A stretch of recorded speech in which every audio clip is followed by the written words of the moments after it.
अस्सलामुअलैकुम। दुनिया भर से देखने वाले लाखों नाजरीन को शाहिद इमरान का सलाम पहुंचे।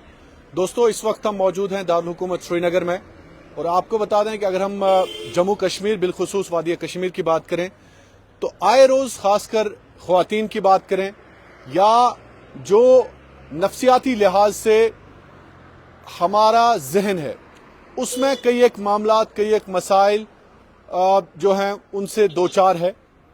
और इस हवाले से आज हमने ये मुनासिब जाना कि हम बात करें जम्मू कश्मीर की मुमताज़ और मारूफ बिहेवियरल साइकोलॉजिस्ट डॉक्टर महर राथर के साथ।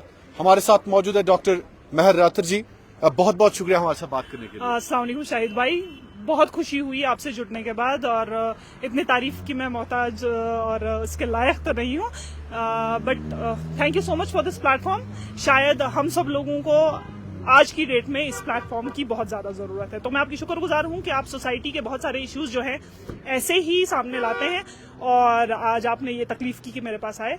आई will try to deliver the best. Thank you so much doctor Mehar साहिबा। सबसे पहले अगर हम अपने कश्मीर की बात करें, वादी कश्मीर में चूंकि गुज़िश्ता कई सालों से लगातार जो हालात या बाकी जो मसाइल मामलात रहे हैं कश्मीर में, तो उसकी वजह से खासकर अगर हम ख्वातीन की बात करें तो आपको क्या लग रहा है, क्या असरात पड़े हैं हमारे जहनों पे और हमारा जो जहन है चूंकि एक मनफी असर से गुजर चुका है, तो आप कैसे शुरुआत करेंगे?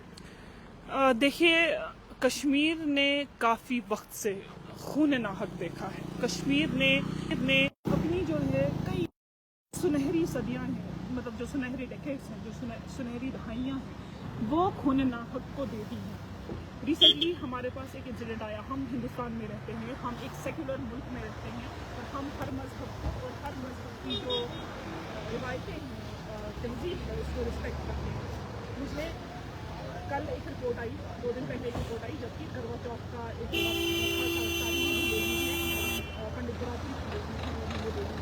व्रत रखा था, तो मुझे एक न्यूज़ आई कि जम्मू में एक लेडी अपनी छलनी लेके चांद को देखने के लिए तैयार, पानी का लोटा देखने तैयार।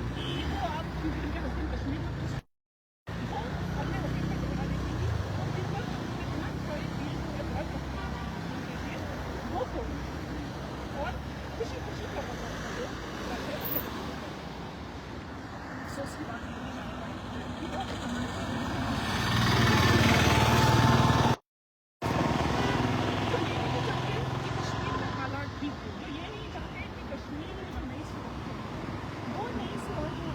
रोशन और ताज़ा रहे।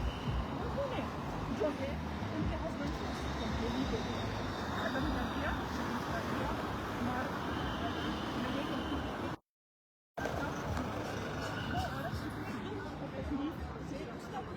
लंबी उम्र के लिए पूरा दिन वर्क करते हैं और शाम को से पता चलता है उसका हस्बैंड जो है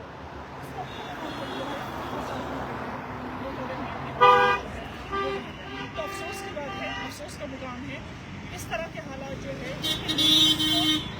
डायरेक्टली इफेक्ट किया है और हर बार इफेक्ट किया है और इस जो बच्चों की और औरतों की जो साइकोलॉजी है उसको बहुत मंफी असरात पड़े हैं और हमें ये चीज़ें जैसे कम होने लगती हैं, कहीं ना कोई ये इंसिडेंट्स होते रहते हैं। हमारी मेरी एक रिक्वेस्ट है,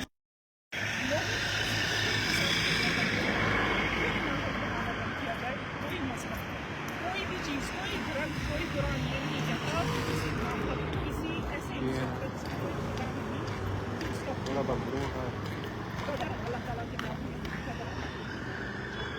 डॉक्टर साहब, अगर हम बात करें कुल मिलाकर इस वक्त अगर हम कश्मीर की बात करें तो कैसे देखते हैं हमारी जो बहुत सारे मसाइल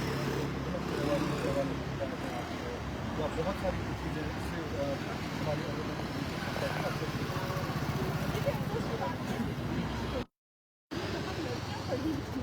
ऐसा नहीं है कि हम लोग अंगोर हक से, ऐसा नहीं है कि हम लोग इतने पिछड़े हुए हैं, इतने ज़्यादा पिछड़े हुए हैं कि हमारे पास जो है बेसिक फैसिलिटीज़ नहीं है। ऑल्दो लड़कियां पढ़ रही हैं, टॉप कर रही हैं, अच्छी तरह से जो है आगे बढ़ रही हैं, सोसाइटी को रिप्रेजेंट कर रही हैं, उसके बावजूद जो लड़कियां हैं उनको घरों में एक पार्शियल एनवायरनमेंट की जो है उससे मावैन होना पड़ता है। अच्छा, मैं आपको एक बात बताती हूँ, मैंने एक रिसेंटली आर्टिकल लिखा है पेरेंटिंग को लेकर कि किस तरह से हम लोग लड़के और लड़की की पेरेंटिंग अलग करते हैं। जिसके नतीजे में मैं किसी जेंडर के खिलाफ नहीं बोलती, लेकिन मैं सिर्फ ये बोलती हूँ कि जो हमारे लड़के हैं उनको इस तरह से पाला जाता है, उनको इतनी आज़ादी दी जाती है कि वो एक वक्त तक ऐसे पैराडाइम पे आ जाते हैं कि वो अपने माँ बाप के ऊपर जो है चप्पलें बरसाते हैं। जैसे कि हमने नौगाम में रिसेंटली एक इंसिडेंट देखा कि एक लड़के ने अपने माँ बाप के ऊपर हाथ उठाया। एक लड़की कभी ऐसा नहीं करेगी। जो लड़कियां हैं उनकी पेरेंटिंग एक डिफरेंट तरीके से की जाती है। कहीं ना कहीं उनको उन शक्ल्स में, उन चेन्स में जो है बांधा जाता है कि वो अपनी ओपिनियन जो है वॉइस नहीं करती। और जब वो अपनी ओपिनियन वॉइस करने के लिए निकलती है तो कहा जाता है कि ये बहुत बोलती है, इसको चुप करा दो। इसी वजह से जो है हम लड़कियों में ये करेज नहीं मस्टर कर पाती, हम लोग ये करेज नहीं मस्टर कर पाती कि कल को अगर हमारे साथ कोई इंसिडेंट हो, अनटोवर्ड इंसिडेंट हो, हमारे खामिद ने या हमारे ससुराल वालों ने अगर किसी दिन हम पे हाथ उठा दिया या जबरदस्ती कर दी, जो कि totally anti cultural, anti Islamic, anti any religion है कि आप अपनी बीवी पे हाथ उठाएं या कुछ भी करें, लेकिन क्योंकि वो हिम्मत नहीं दी जाती, वो कुव्वत नहीं दी जाती इस लड़की को, तो ये जो लड़कियां हैं ये आवाज़ नहीं उठा पाती। तो सबसे पहले अपनी बेटियों को आवाज़ देने की, करेज देने की बहुत ही जो है इम्पोर्टेंट ज़रूरत है। जी, तो डॉक्टर साहब अगर हम बात करें ओवरऑल इस वक्त जो जम्मू कश्मीर में नई सरकार बनी है, तो आपका इस हवाले से क्या कहना है? देखिए, मैं बहुत खुश हूँ।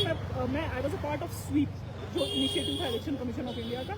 बहुत खुशी की बात है कि कश्मीर में जो है democracy, it is a positive sign कि कश्मीर में जो है डेमोक्रेसी जो है वो दोबारा से जो बहाल हुई। हम लोगों को इस चीज़ का एक दहाई से इंतजार था और सब खुश हैं, ऐसा नहीं है कि कोई खुश नहीं है। लेकिन मुझे लगता है जहाँ पे सरकार बनती है वहाँ पे शिकवे शिकायतें भी होती हैं। तो मुझे एक शिकायत ये है कि आज मैंने एक ऑर्डर पढ़ा, I read an order 14.85 crore rupees, यानी कि करीबन 15 करोड़ रुपए जो है वो अलॉट किए हमारी नई सरकार ने, जिसका कि आज़म और फहम ये होना चाहिए कि लोगों के बेसिक इश्यूज जो हैं वो एड्रेस किए जाए। 14.85 करोड़ वूपिंग अमाउंट, इतना बड़ा अमाउंट एमएलएस की गाड़ियों के लिए जो है वो सैंक्शन किया गया। मैं नहीं कहती हूँ कि गलत है, ये सुकून है डेमोक्रेसी और हम खुश हैं। हम लोगों ने पार्टिसिपेट किया वोटिंग में, सब ने किया, और हम खुश हैं कि हमारे रिप्रेजेंटेटिव बने। कल को हम उनके पास अपने मसले लेके जाएंगे, वो हमें रिप्रेजेंट करेंगे, सब सही है। लेकिन क्या 2015-2016 के आसपास, मुझे साल बराबर याद नहीं आ रहा, क्या 2015-16 में हमारे पास जो है गाड़ियाँ नहीं थी? एमएलसीज की गाड़ियाँ कहाँ हैं, एमएलएस की गाड़ियाँ कहाँ हैं? और जो सिक्योरिटी लाइन में गाड़ियाँ हैं वो क्या कर रही हैं? क्या ये गाड़ियाँ जो है धूल खाने के लिए हैं और हम नई गाड़ियाँ लेके आ रहे हैं? मैं इसके खिलाफ बिल्कुल नहीं कि किसी को बेसिक फैसिलिटीज दी जाए, डेमोक्रेसी के सुकूनों को एम्पावर किया जाए, लेकिन एम्पावरमेंट और लग्जरी में बहुत फर्क है। ये पैसा जो किसी भी गवर्नमेंट डिपार्टमेंट को पब्लिक एक्सचेकर देने के लिए, रेवेन्यू में लाने के लिए बहुत पापड़ बेलने पड़ते हैं, उस पैसे को प्रिलिमिनरी पहले ही जो शुरुआत के ऑर्डर्स ही हैं उनमें जो है लाया गया और उसको क्या किया, उसको गाड़ियों पे सर्व कर दिया गया, लग्जरीज पे सर्व किया गया। जबकि सिक्योरिटी लाइन में कितनी ही जो है हमारे पास जो है गाड़ियाँ होंगी, हमारे पास कितनी बोलेरोज होंगी, मेरे पास शायद स्टैटिस्टिक्स नहीं है, लेकिन मैं शायद वो स्टैटिस्टिक्स जो है वो यहाँ पे आपको दिखा ना सकूँ। एनी विच वेज मेरी एक शिकायत ये है, because I am a behavioural psychologist, हमारे पास जो ड्रग डी एडिक्शन सेंटर्स है, हम सब जानते हैं it is a hot issue, it is a very hot issue.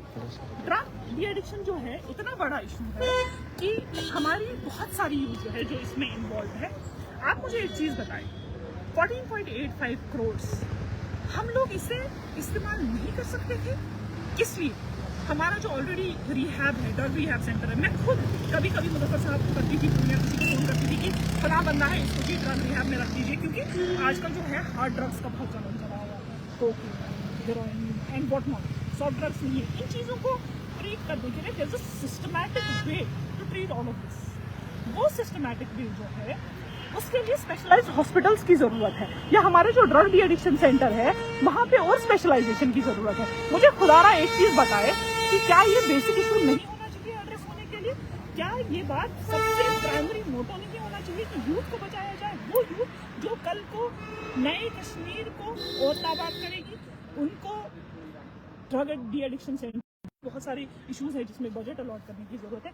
There are poor people, there are needy people, उन तक पहुंचने के बजाय हम लोगों ने क्या किया? सबसे पहला स्टेप क्या लिया? 15 करोड़ रुपए जी उठाओ और गाड़ियां खरीदो। पुराने छोटे से छोटे एम्प्लॉय से लेके किसी भी आदमी के पास एक छोटी 2 व्हीलर गाड़ी होती ही है। Saying again, these are the pillars of democracy. We are proud that they are here, but pillars of democracy को प्लीज उनके बहुत सारे डेवलपमेंट की जरूरत है। We can focus on that. हमारी सड़कें देखिए, हमारे हॉस्पिटल्स देखिए, हमारे पुल देखिए, हमारे बेसिक सिस्टम देखिए, इश्यूज देखिए जो ग्राउंड पे। अच्छा, बिजली की बात हुई, 200 यूनिट जी फ्री होंगे, ये हो जाएगा, वो हो जाएगा। कहाँ है बिजली? कितने दिनों से बिजली का कितना बुरा हाल है। ऑफिशियल एस्टैब्लिशमेंट्स में बिजली नहीं है। ये सारी चीजें एड्रेस न करके अगर हम सबसे पहले ऑर्डर, तो क्या इंप्रेशन पड़ता है इस सब? बुरी बात है। और मैं समझती हूँ क्योंकि हमने वोट किया है, it is our democratic right to question the government and it is not only me. I have been discussing this. आज इस बारे में बहुत डिस्कशन चली। अली 15 करोड़ का ये हो सकता था, 15 करोड़ का वो हो सकता था। खुला जगह पे खुला गाड़ी है, MLCs की गाड़ियां हैं, MLAs की गाड़ियां हैं। कहाँ है वो गाड़ियां? क्यों नई गाड़ियां क्यों? ये मेरा सवाल है। शायद साहब आपने भी शायद एक स्टोरी की थी इस बारे में कि 14.85 करोड़ की जो गाड़ियां हैं वो जो है सरफेस हुआ है कि एक फाइनेंस का एक ऑर्डर है कि 14.85 करोड़। मैं समझती हूँ उमर साहब के कैपेबल हैंड्स में, यंग हैंड्स में गवर्नमेंट है, उनको इस बारे में सोच लेना चाहिए था कि हमें बेसिकली इश्यूज जो है उनसे। Thank you so much.